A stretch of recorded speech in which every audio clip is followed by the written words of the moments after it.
Good afternoon, everyone. Bill Phillips here from Prince George Daily News with our PG Talks weekly segment where we talk about things that are going on around town and around the country and wherever our conversation leads us. But we thought to start today with some news out of Ottawa this week. The Liberal government has announced more gun control measures across the land, including a buyback program for assault-style weapons. So there's the careful distinction there that these are not actual. Some of them are not actual assault weapons; they are assault-style. And among other things, they will empower municipalities to ban gun sales in their communities of certain time of banned weapons and this kind of thing. Let's start with Todd. What are your thoughts on another round in the ongoing gun control debate in this country? Yeah, I am far from educated enough in this area, I think, to provide any tangible response. The only thing I would add before I'll defer to somebody else on this, because I really have no experience in it. The downloading of handgun responsibilities to the municipalities, I think, was the wrong move. I think if we're talking about federal processes, registrations, bans, whatever, then the federal government needs to own responsibility for all of it, which further makes me believe that there's an election call coming shortly. I think we saw lots of nominations over the last week, which always leads to the horse running out of the stable here pretty soon. So I don't like when they defer to other levels of government to talk about rules that have been imposed from on high. So I'll leave it there. Right on. Tracy, I know you're a hunter, you're a gun owner. In fact, I own one of the ones on the list, so I will be getting in touch with the local RCMP once the buyback program is fully implemented, and I'll be taking mine back in. I also hold a prohibited license at the museum, so I do want to figure out what that means for us, because right now the new legislation says that any of the weapons that are on this list cannot be bequeathed, cannot be discharged. There's no lawful use for them at all, although an owner could choose to keep it under the new regulations. They just could do nothing with it. And at the time of their passing, I don't know what happens to the weapon at that point. So from the museum's perspective, I'd like to find out whether they would be included in our ability to collect under the prohibited license that we hold. To Todd's point around the downloading of responsibility, it's not new. That was part of the pitch during the last election campaign. And the idea behind allowing municipalities to make those choices for themselves was to, in theory, acknowledge the differences between rural municipalities and urban municipalities. The primary complaint and opposition to any of the gun control legislation, particularly around handguns, has always been that it's a different experience in downtown Toronto than it is in Prince George, and why should Prince George be subject to the rules of downtown Toronto? So I don't know, I thought it was actually a pretty good solution, letting municipalities make their own choice on handguns. As to the blanket ban on the assault style weapons, I realize the term assault style really gets people's hackles up because there really isn't a definition that defines guns as assault weapons. And certainly the initial list that I saw includes weapons that would go beyond the normal standard definition of assault. But I'm not opposed to the ban. I think that it's a logical step. And I don't think that my interest in taking my weapon that is on that list out and plinking cans should supersede somebody else's safety. So I'm all right with the ban. It's not news. It was promised in 2019, and here we are watching it being delivered. Which you're probably right, Todd, does mean there's an election coming. Mackenzie, you got some thoughts on this? You have I don't know, I hate to say rural background, but you've grown up. Yeah. Yeah, I don't have a ton of experience with guns either. Like, I don't have my core or my pal, but my family hunts and my family, protects our livestock with guns when coyotes try to attack our horses and things like that. And I just think that it's really important to have a very nuanced conversation about this, because a lot of people get very passionate and emotional when we're talking about things like this.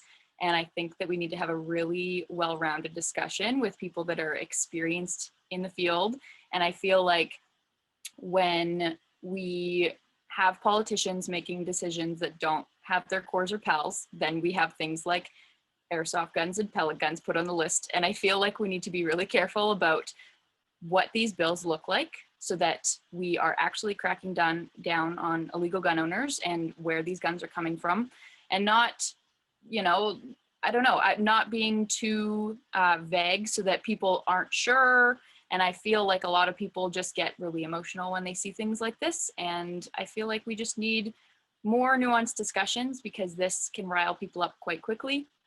And I'm not an expert, and there's a lot of people making the decisions on this that aren't experts either. So I feel like we need to have a wider discussion and figure out a way to have discussions about these topics with people from all backgrounds so that we can find the best solution to make sure that we don't have things happen like happened in Nova Scotia last year. Yeah, Chuck, your feelings on this, or is this ban going too far, or do we get too caught up in how we debate guns rather than actually doing something about it? I'm kind of at two minds of this one. I come from a country where gun ownership is sparse. I come from England, where there's not a lot of people who have guns. And the police in most areas don't carry guns. But then again, I've lived in Canada for 40 something years. And personally, I love moose and elk meat. And when I lived in Medicine Hat, I loved antelope too. It's marvelous. That said, you know, I can understand people wanting to have guns that are great for hunting around, but I don't really see a need for handguns at all.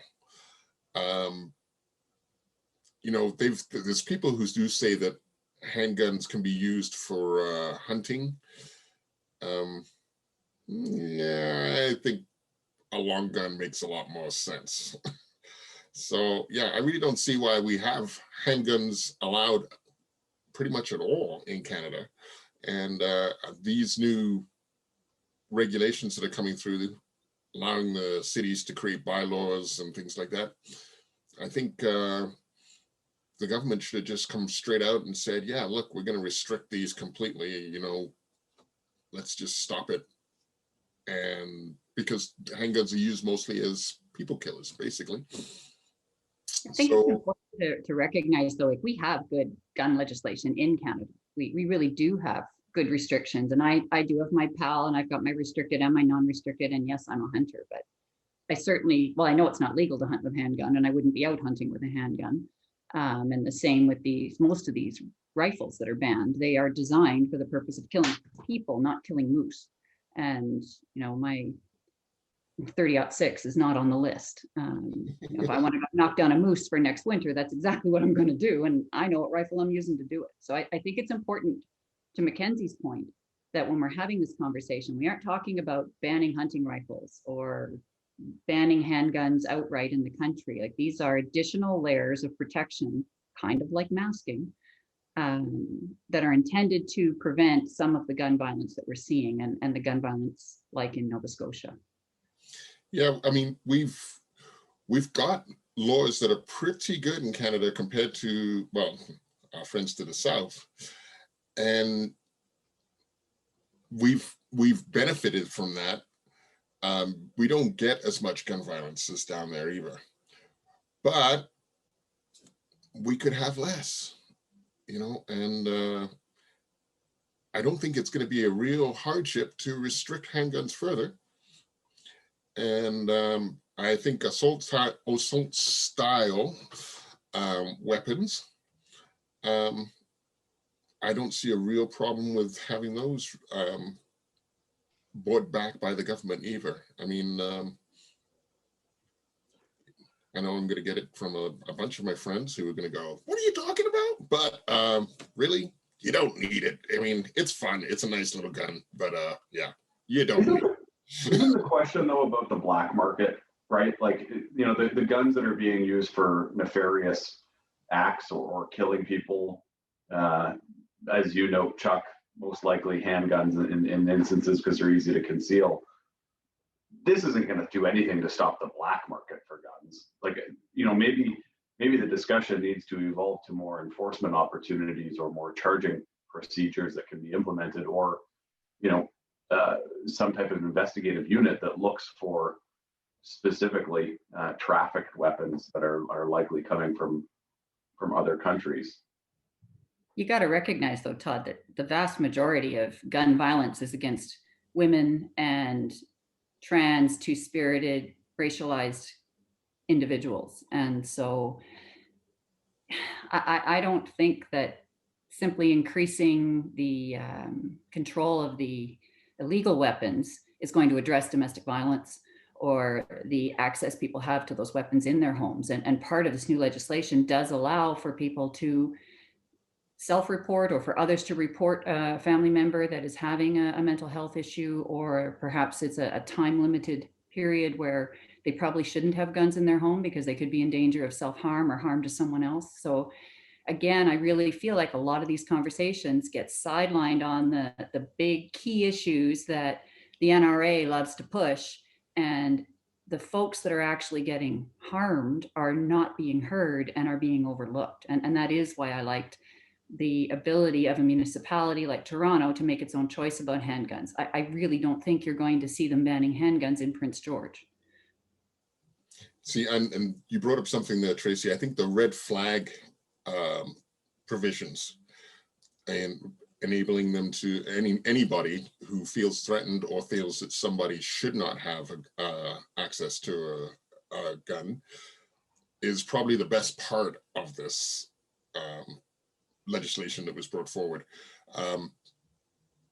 That makes so much sense that you could go, look, this guy's having a real problem. He's drinking tons. He's unstable. We need to get those guns away from him because he might do something to himself or somebody else. You can do that now. And I think that's a great idea. I really do. Isn't that a slippery slope into possible abuse, though? You know, you have a spat with your neighbor. Well, I know he's got guns, so I'll report him for his guns because, you know, he keeps parking 3 feet onto my driveway. Sure, but when they do that investigation and it turns out that you reported him because you're a jerk next door neighbor and there's no real reason, then you're subject to a false report and charges for exactly that. Mm-hmm. I think something was important, like you said, something important, Tracy, that it's shadowed because it's all clumped together. So people only focus on the thing that's newsworthy and headline worthy, and no one even knows that these are in the same bill. So I think that we also need to talk about how we clump these all together into one. So when people don't even see, you know, the good pieces of this, and they only highlight the things that get more views on story headlines. Yeah. One of the other interesting things, and this goes back to Todd's point, so I'll go back to him that he made right off the top about an election. I watched the press conference yesterday morning, and all the Liberals several of them mentioned several times the law-abiding gun owners, which is kind of a conservative, or conservatives use that more, and that's sort of it's not really a dog whistle, but it's a thing that I've always kind of shake my head at, because you're making an assumption that gun owners are law-abiding, which they may or may not be, and it splits. It makes the world split, because the inference, of course, is that, you know, ranchers and hunters, they're all law-abiding. Well, we don't know that they are, but I found it was interesting that the Liberals started using that term. That's something you more hear from conservatives. So, Todd, expand a bit on the election that's coming up. If that's maybe more electioneering, and it's a way for the Liberals to gain some more sympathy on the gun issue, because this is one that's a big divide in the country, especially between conservatives and Liberals. It's like night and day. So hey, Liberal right here who owns guns.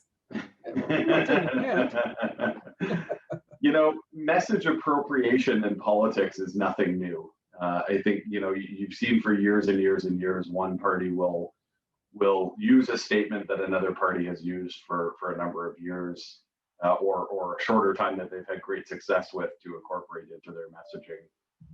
And it's generally done when you know that you're likely not going to win an election with your existing base.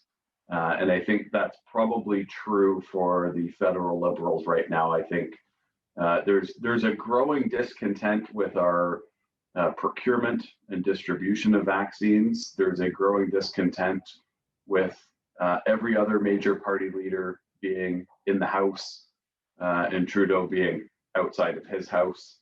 The regular impromptu press conferences outside of the cottages instead of sitting in the House and debating the issues.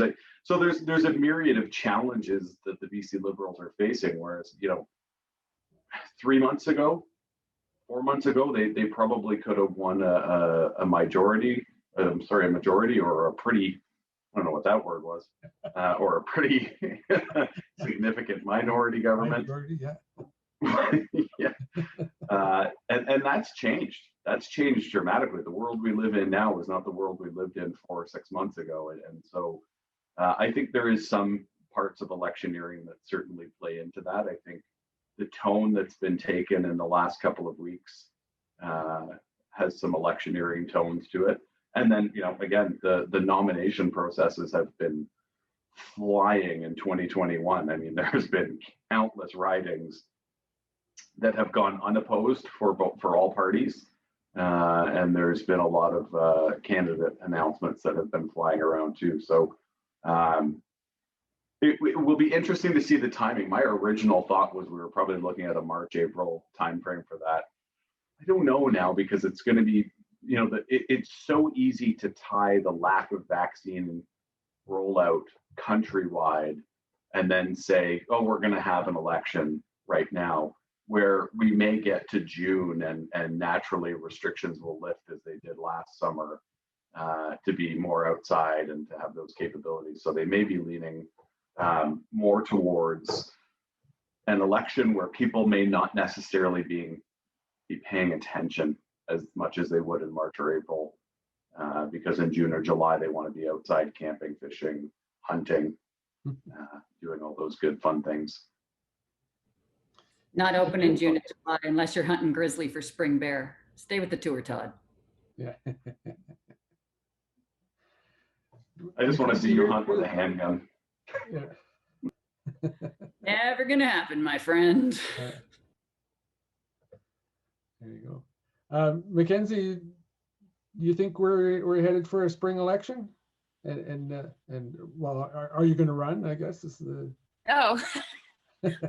Okay, put me on the spot, Bill. Put you on the spot. Don't worry about that one. But what are your thoughts on a spring election? I will answer the first question. So I have gotten Trudeau Liberal ads on my Facebook in the last 2 weeks, and Elections Canada ads on my Facebook, and I have not seen any of those since 2019. So I think so, and I mean, parties are calling for candidates, and the Green Party said, just in case, we're not totally sure, but we think so, but fill out the form anyways, and if we can finish your vetting and it's not till the fall or whatever, then it's done. Perfect. So I think we are. I don't know. My guess was April as well. So we'll see if that holds true. Could bet some money on it and see who wins. But yeah, I'm not sure. I mean, I hope not, because we saw what happened when we had a pandemic election in BC, and people, we had 54% turnout, something like that. And I just think that right now we need to be focusing on people getting vaccines and, the people that are falling through the cracks, and parties working together right now, and not, that should be the first priority, is parties working together to prevent an election so that we can get these things done. And I just think that it's really funny and ironic that Jagmeet Singh, came to BC to campaign for Horgan and try to get people elected. But now he's posting on his social media, we don't need a federal election. That would be so irresponsible. But yet he literally campaigned for Horgan. So I think that it's quite funny and ironic, and people will definitely be bringing that up if we have a federal election. So we'll see if people. Are you saying there's hypocrisy involved in this? I don't know. I mean, it's very strange. We never have hypocrisy in politics. So something I've seen for the first time. I don't know. Very strange. But yeah, that's my guess. Yes. Tracy, your thoughts on a spring election? And I guess maybe the other question there is, even though the Liberals aren't doing as well, like Todd said, you know, they've had some problems. Are the Conservatives poised to gain ground? I think the only, for me, the only federal party that seems to be doing as well as it did before is the Bloc, which is which nobody out here likes, and including me. But they don't seem to be suffering too much. But every other party seems to be taking it on the chin. Yeah, it's an interesting time right now politically. You know, I think that people are very focused on getting through every day, and the idea of going into an election is just anathema to most of us.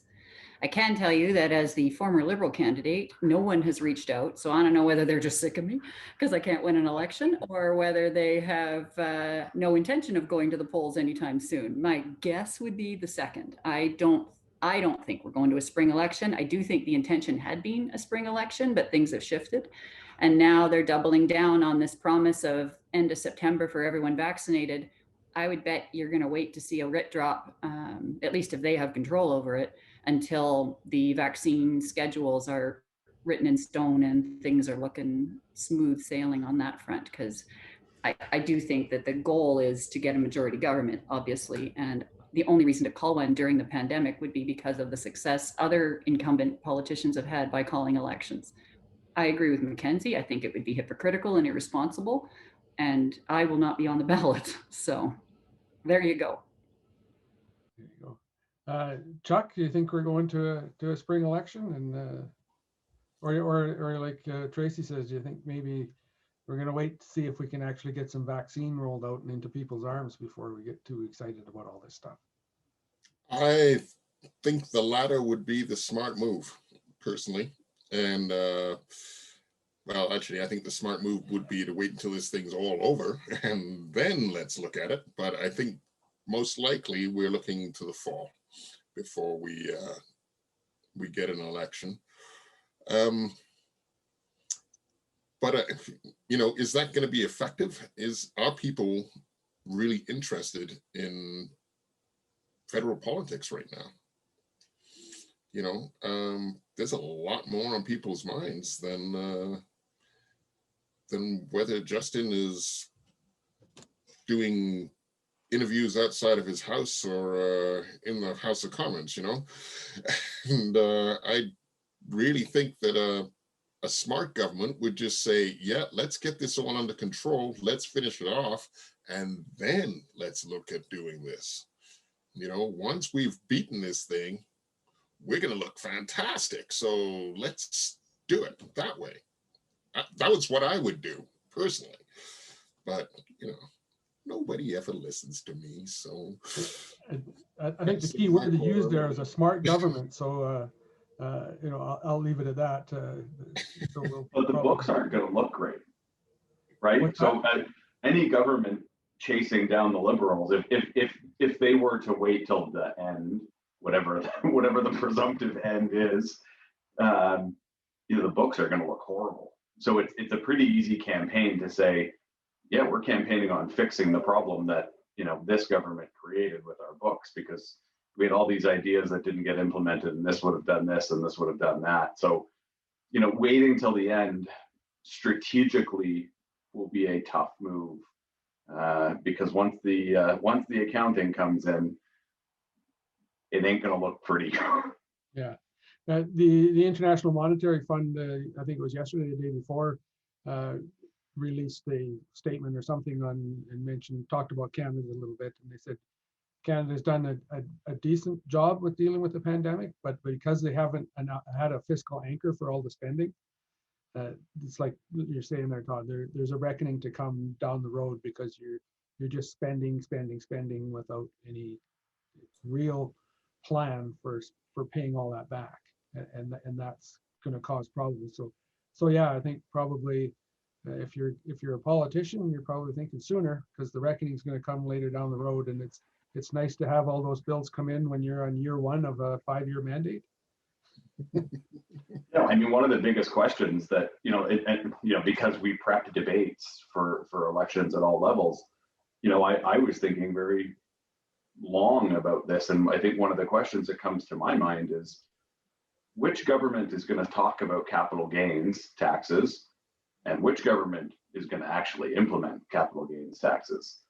And is that happening in our lifetime? But that is, it's a challenging thing, because you're punishing people who have made smart investments through their life for maybe financial mismanagement or a lack of accountability.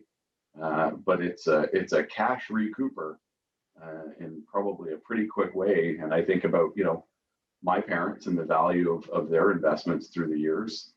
They would probably get quite hosed on that, as would many people in their 70s and 80s who bought houses in the 50s, 60s, 70s. Yeah, prior to 1972. That's the cutoff date for, I think it's capital gains. So that's where I'm thankful that my father, when he was in his land acquisition phase of his life, he bought all the property that he needed before 1972. It was all farm property. And then when he died and we had to disperse it and amongst all the kids and that, because he bought that prior to 1972, we escaped all that. So although I think we still had to pay capital gains on when we had to pay something. I can't remember what it was, but there is a cutoff date there, at least for agricultural land. So, but yeah, there's few and far. The people that bought land prior to 72, there's not too many of them left anymore. That's the thing, right? So yeah, it's a good question. But circling back around to that money before we move on to it, though, I think too that we have to look at what recovery is going to look like. And Canada is doing its best, I think, to set ourselves up to be in a strong position for recovery. And whether that's through alternative energy development or even just capitalizing on the fact that Canada's Canada and we've got lots of elbow room and lots of space, and there is lots of opportunity for growth in tourism, in Indigenous tourism, in adventure tourism. I also do think that we're going to see a migration from urban centers into rural centers. So you'll see more home ownership. And I think a lot of municipalities are counting on increases in property taxes within their municipalities in the rural parts of Canada in order to be able to help deal with some of these costs. So, I think, yes, we're spending like crazy right now, but I don't see that any other party would do anything any different. We need to keep hearth and home together for Canadians and for Canadian businesses as best we can. And that's a huge price tag. So I think that the other piece of this is trying to read the tea leaves and figure out what we're going to look like in the future so that we can be in the best possible position in order to capitalize that and grow our GDP and get everything firing on all 8 cylinders again so that we can start to pay down some of this debt. I mean, when you start to talk billions and trillions, I don't even know how you can visualize that level of debt. And so at some point it becomes not even real. And I think that that's where we need to be looking at that debt to GDP and what does that look like post-COVID. And to Chuck's earlier comment, the notion of recovery or it being over, I don't know that it is going to be over. And I think when you look historically, any of the pandemics that have gone worldwide have a 3-year cycle and then they seem to ease off. Well, we're only at the end of year 1. So that gives us 2 more years of this cycle. And this particular virus is mutating fast. And I think it's going to end up endemic as opposed to staying as a pandemic, but it's not going anywhere anytime soon. There's an interesting conversation there too. And I know I believe last week, we talked about the OCP with the city and, municipal development strategies, because Tracy, I agree with you. Like we are likely to see, and I think we are already seeing a migration from city centers to smaller areas that are serviced. We have an airport here. We have easy access to arterial highways. So that makes it appealing. But one of the things we always talk about when we talk to some of our friends in Vancouver, and the constant is, I have to go up and down my elevator to the 40th floor, multiple times a day, either to work or to take the dog out for a walk and do things like that. So when we talk about development strategies, it's what's the mix of high density, low density, multi-use, so that you're using the space that's available productively for infill and for other projects, but making sure that, if and when another issue comes around, you don't have 5,000 people that are forced to use the identical elevator without it being sanitized every 15 seconds, multiple times per day. Mm-hmm. Yeah, it is an interesting question of what we look at. What we will be post-pandemic if we ever get there. Mackenzie, any thoughts on how we're going to, or what will society look like in a year from now? Let's put your gaze into your crystal ball and. Yeah, let me just go grab it right now. I think that we have a huge opportunity right now, and I hope that we can have lots of people at the table to make these decisions so that it's not narrow-minded and we can think bigger, because our opportunities that we have right now to reshape what our future looks like are right in front of us. We just have to be courageous and bold, I guess, to try something different and not just stick to the status quo, because the opportunities to, build more sustainably and have infill and build, up instead of having all this urban sprawl, and, think about how we can implement universal basic income, things that we're seeing with CERB already right now. And I mean, some of the ways that we can pay off things by ending subsidies to the oil and gas industry. That's something that I talk about a lot. And I know that some of us obviously might not agree with that, but, there's billions of dollars in industries like oil and gas that we could be using to help citizens that are, struggling right now and falling through the cracks. And, things like UBI would catch the people that fall through the cracks, so that it wouldn't be, a whole bunch of different types of programs to try and help people that are struggling. It would just be one, and everyone starts, with the same base of whatever it is, the Green Party's proposed different per city for livable wages. I think that would work best, because right now we saw how many people were relying on CERB, and CERB ended, but a lot of people are still unemployed and really struggling. People are trying to figure out what they're going to do.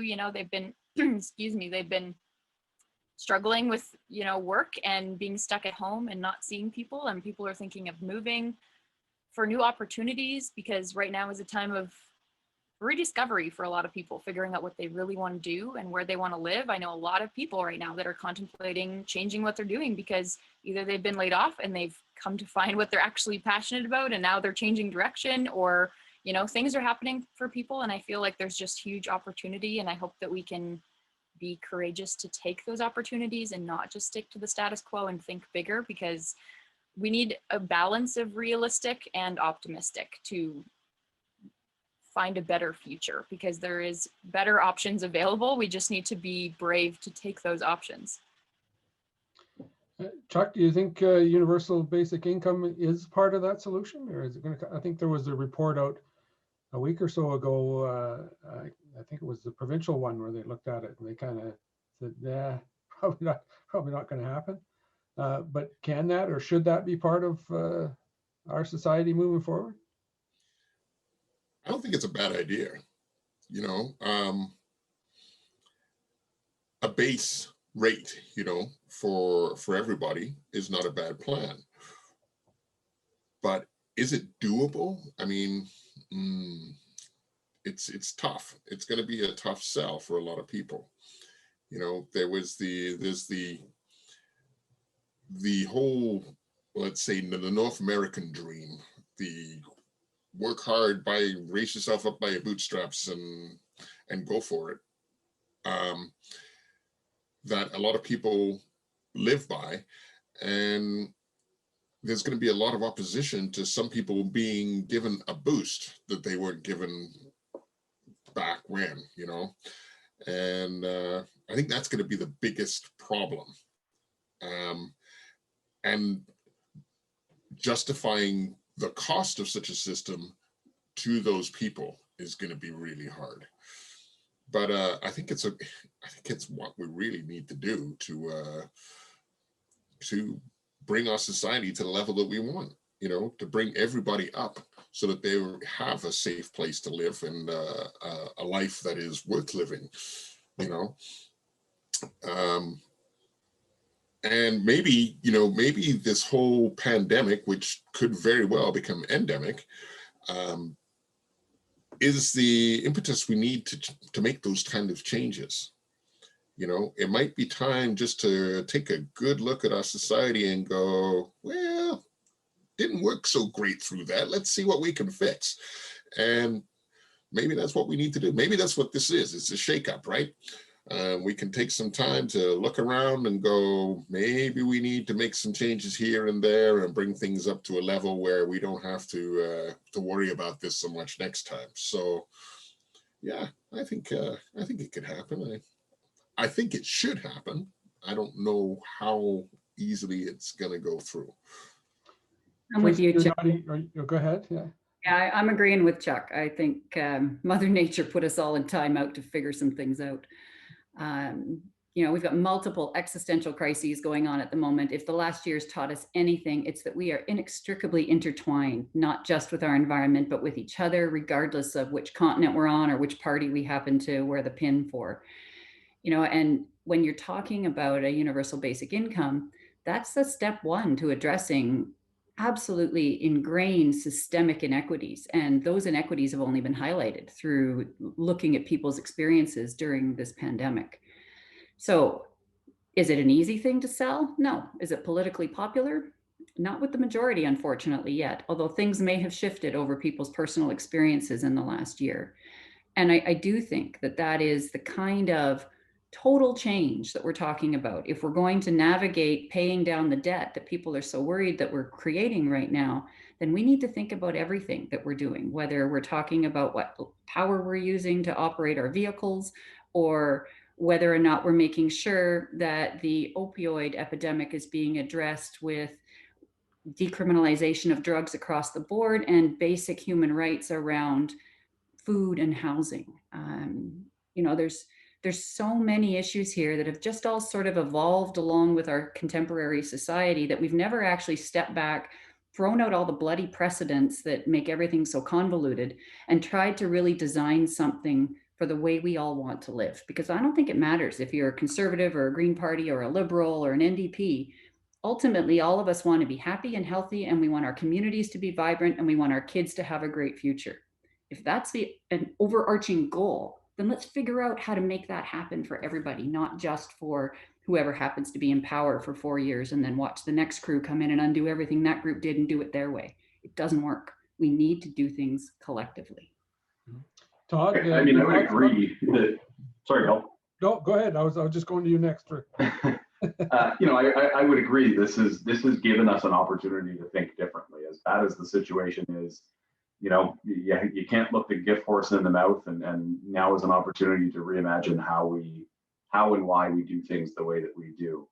I would challenge, though, that subsidies to industry are the way to manipulate through these processes. And if we look at Bombardier, for example, probably the most heavily subsidized business in all of Canada, and that's our aerospace sector. And there's reasons that occurs. And there's reasons that some governments support it more than others support it.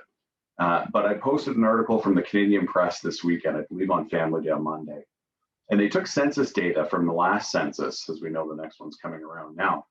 And what they did was they quantified successful communities through the pandemic. And what they were able to ascertain through that is that communities that were resource-based communities were hyper successful through this pandemic and able to survive through it, and able to, everyone felt it to some degrees, but the degrees that resource communities felt it was far less than major city centers that were super reliant on other industries outside of the resource sector. And so I don't think it can be such a blanket statement to say we need to end subsidies to X industry to move ourselves forward. We are not getting rid of petroleum-based products at any time soon. There's just too many of them. And there was an op-ed posted for several weeks, maybe months back now, in the Citizen, from a member of UNBC who was adamantly against the poly plant being built here for a myriad of different reasons. And my challenge to that is there wasn't much room that was left there for debate. But the big story there is I don't see a solar plant opening in Prince George. I don't see plans for any green renewable products being built, manufactured, or created in our communities. And so in the space of that not existing, we need to continue to diversify our economy. We need to continue providing jobs and opportunities for our residents. And so we have to have a larger conversation about how that process moves forward and how we understand what people are working for and how they're earning wages in our communities, and how we have a structured conversation about what the path forward looks like, not just blanket assumptions that we're going to shut everything down.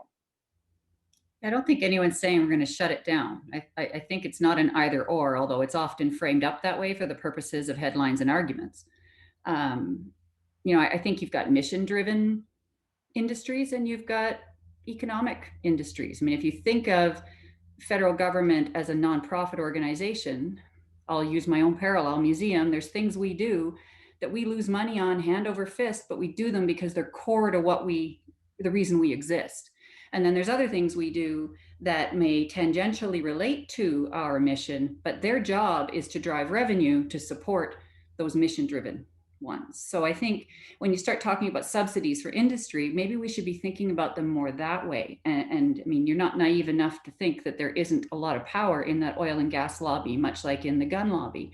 And so very often that voice is best funded, loudest, and upfront. And so again, you have very particular headlines used and very particular portions of arguments used to support the goals of those lobbies, which is to maintain subsidies or maintain an industry at a level that perhaps is not realistic.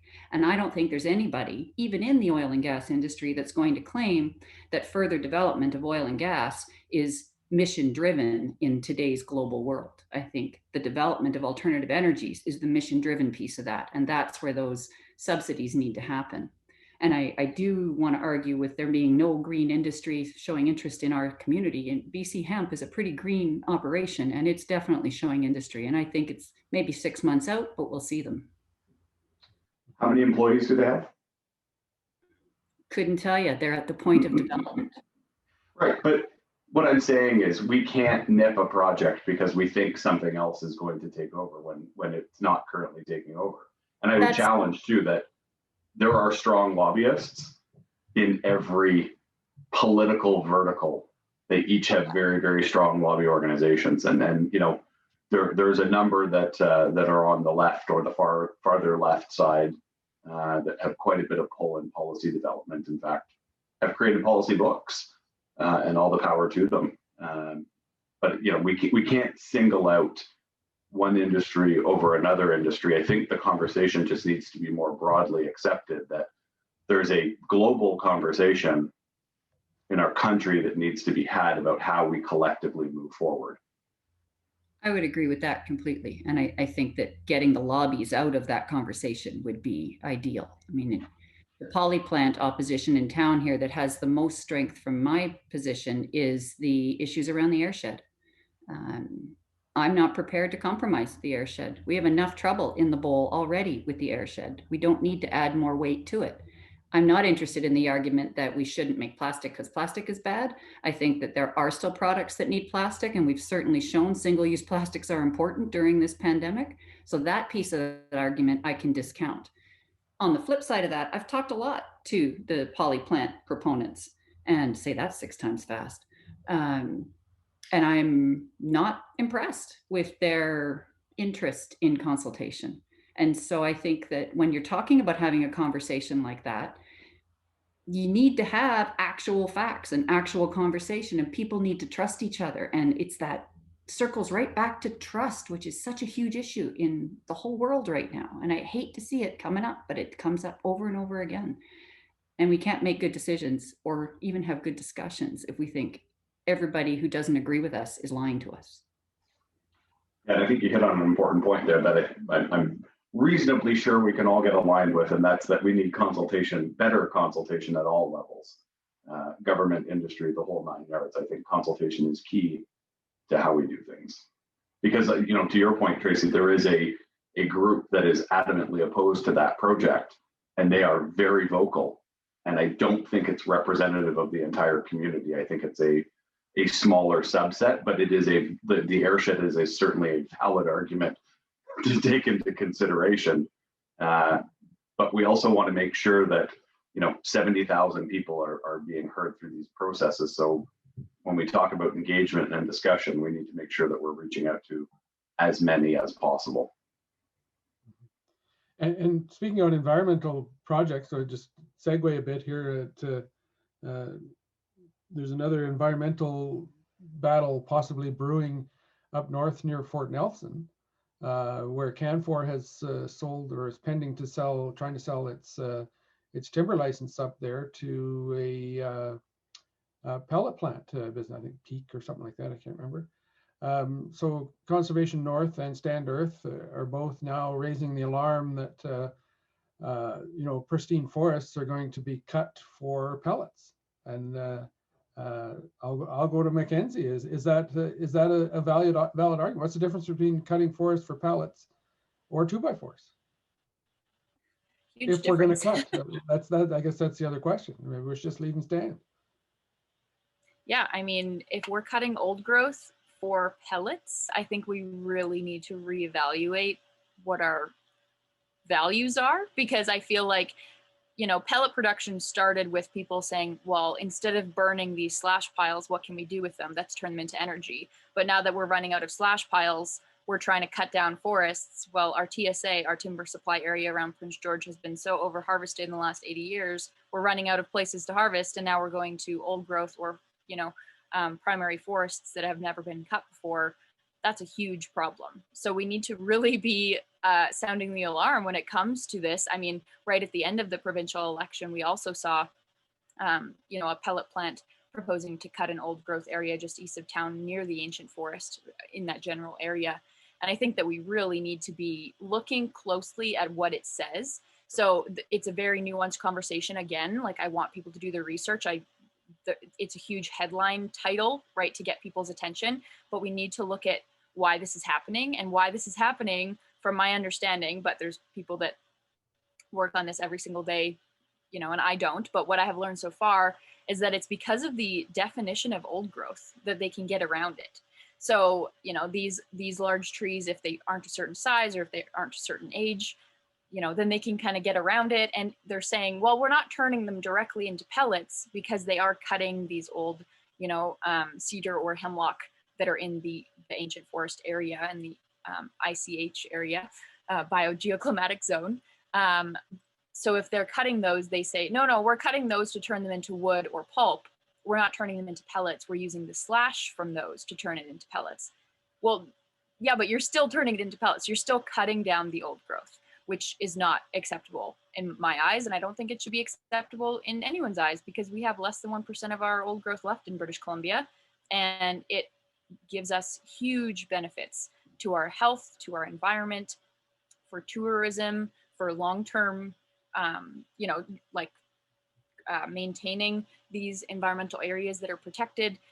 The benefit, and not to mention wildlife and, you know, water quality, things like that. Sierra Club BC has been creating really great graphics that I've been sharing on my Instagram stories of what old growth can do for our communities. You know, they can help with flood prevention, water cleanliness, things like that, things that people don't often think of. So I think that we really need to be sounding the alarm when it comes to this, and looking at the details and saying who is responsible for approving, you know, these cutting permits and things like that, to make sure that we're doing a deep dive and we're not just making noise when we read a headline, but that we're figuring out where the root cause is and looking at forest policy, because that's what I'm focused on, is the root cause of why, you know, old growth is titled this way, and that it's so vague in the policy so that people can get away with this. Mm-hmm. Go ahead. I just want to comment on that. I just spent the morning on a Fraser Basin Council call, well, Zoom, it was our regular meeting, and we had a presentation from David Muter, who's the Assistant Deputy Minister in Resources, and he presented the Old Growth Strategic Review. This was delivered to the ministry on April 30th in 2020, and their definitions are weird. So they say there is 2 definitions for old growth: 250 years and older on the coast, 140 years in the interior, which I thought was interesting. And then there's also a diameter protection. So they're calling that special tree protection regulation. So the largest 1,000 to 1,500 trees in BC are identified at a certain diameter by species, and then they're protected along with 1 hectare around each one of those trees. So they're trying to find a way to marry the two, the idea of age as well as diameter and species. But you know, they talked about 65% of the land in BC being forested, 23% of that they call old growth, which if you're including 140-year-old trees in the interior, I think is diluting the definition of old growth. And then out of that 23% that is old growth, 27% of that is available for harvest. So they're saying 55,000 hectares are being harvested annually. Now there are deferments or deferrals, they're calling them. And they showed us a map of where these deferrals were. And these are short-term 2 or 3 year moratoriums, basically, on nothing's going to happen until consultation's being done. And it was glaringly obvious that there are no deferrals anywhere near our area. And so I would encourage anyone who is very concerned about this to get in touch with the government, because they've said that there are going to continue to be additional deferrals announced in the next little while. And it was the interior rainforest that was on my mind during that whole discussion. And why are there no deferments anywhere in that area at all? So I'm not an expert. I'm just repeating what was presented to the council this morning. But I would certainly encourage anyone who's listening to get in touch with someone in natural resources and find out how you can get our area flagged for some of these deferments. Yeah, and I'm reminded of the old, you know, the log arounds for the mountain pine beetle. It used to be, I think it was 70-30% or something like that. If it was 70% mountain pine beetle, then you can go in and log the greenwood. Well, there was some pretty lax interpretations of how much is 70% timber. So there's a lot of greenwood being harvested in the name of clearing out mountain pine beetle, and I suspect the same probably could happen with old growth. But Chuck, we'll go to you. Like for Fort Nelson, this is a tough one because Canfor held that forest license up there for years and was criticized because they did nothing with it. They shut down the mill and did nothing. So it's actually up there is one of the best, the few prime logging areas, because it hasn't been logged for God knows how long. So it's a tough one when you talk about cutting forests for pellets, because for Fort Nelson, it's huge for them because they've been stagnant. So you know, it goes back to the question: should we be harvesting forest for pellets? See, it's a more environmentally conscious way, I suppose. Well, Fort Nelson is going to be going, wow, yes, we want the business to open here, and the economic spin-offs are going to be fantastic, right? But the question of whether we should be logging for pellets, it just seems wrong to me somehow. I mean, I thought that, as Mackenzie said, the pellet plants were created to absorb the scrap left from regular logging. And if we don't have it, then we don't have any more pellet plants, right? Isn't that the way it should work? I kind of thought. So I don't see why we're going out and logging to make pellets. Yeah, I mean, I know everybody loves the Traeger, and I love barbecuing too, but yeah, just there's other ways, you know. I really don't think we should be doing it this way. I really think that it makes more sense to leave the old growth to help look after us, because it is. You know, I have a family with lots of lung problems along the way, and clean air is very important, and trees are the lungs of the world, and they clean everything out for us, right? They filter everything, and we need those old trees to keep going and keep doing this. We keep clearing out more and more, especially around here. And I don't think that's the way we need to keep going. We don't need to find new markets to cut old growth trees. I really don't. I think we need to say, yeah, well, there's not enough scrap wood around to sustain the pellet plants that are here, so let's not have any more pellet plants. I really think that's the way it should go.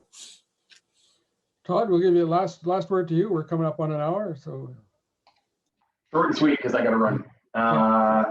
Under the former government, the NDP Green coalition government, then Minister Donaldson of Flinroe implemented the forced tenure transfer process. And I would say that process will likely be followed. We saw how long that process took with a Canfor West Fraser, I believe, somewhere in the interior. It was Canfor somebody, West Fraser somebody. If people are not happy with what that tenure process looks like and how they quantify it, then they should really engage Flinroe on what processes could look like moving forward. I think we have to be mindful of industry to some degree, but I can't fight. How do you fight a statement? Forests are the lungs of the world. Do you close with rivers or the colon? I'm not sure.